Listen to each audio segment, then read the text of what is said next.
Hi guys, so Valentine's Day is fast approaching.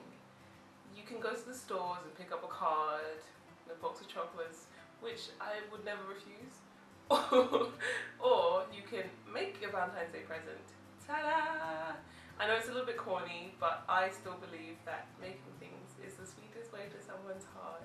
I just realized how selfish I am every Valentine's Day, because for the last over a decade now, since I was about 10, I have gotten a Valentine's present from someone for every single year. So I'm the girl in the middle of the playground who gets like a giant box of chocolates and flowers, and I'm like, oh really, you shouldn't have, give me the chocolates. So this year I thought I'd be nice and kind and make him something that he really likes. So that's why today I want to show you how to make fudge. Fudge is amazing. Fudge is the best. Fudge keeps you warm at night. Fudge hugs you the way your mother never could. And you'll be surprised just how easy it is to make.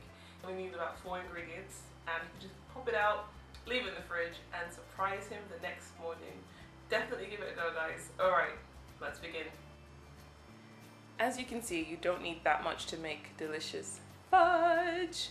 So, what you need to get together is 1 can of condensed milk, 150 ml of milk, 450 grams of brown sugar, or even caster sugar if that's what you can get your hands on, 150 grams of butter, and 1 tin lined with parchment paper. And that's it.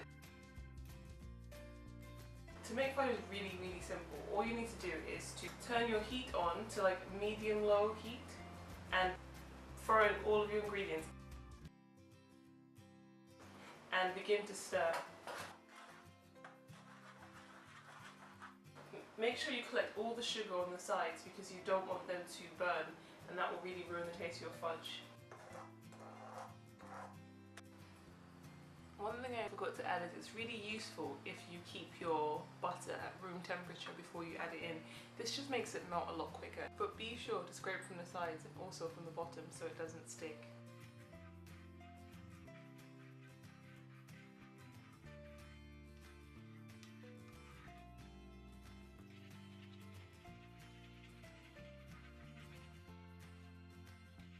Thing that is really a bit annoying about making fudge is the stirring, but don't give up.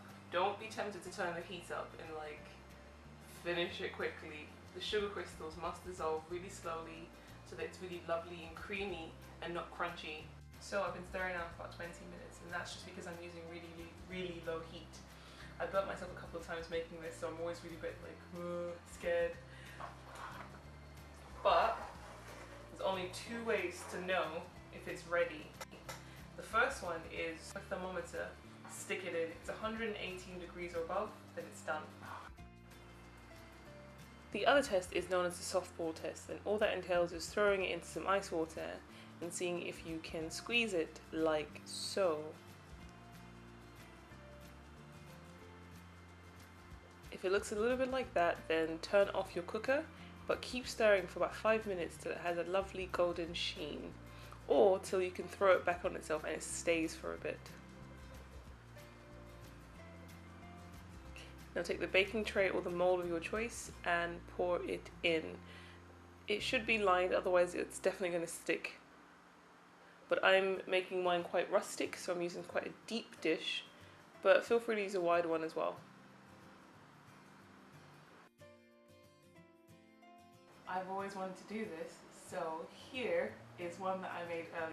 As you can see, I've sprinkled some cashew nuts on top at the last minute, and this just adds a little bit crunch. But what I love about this whole thing is that they're bricks, entire bricks, just for me. I mean, for Valentine's Day.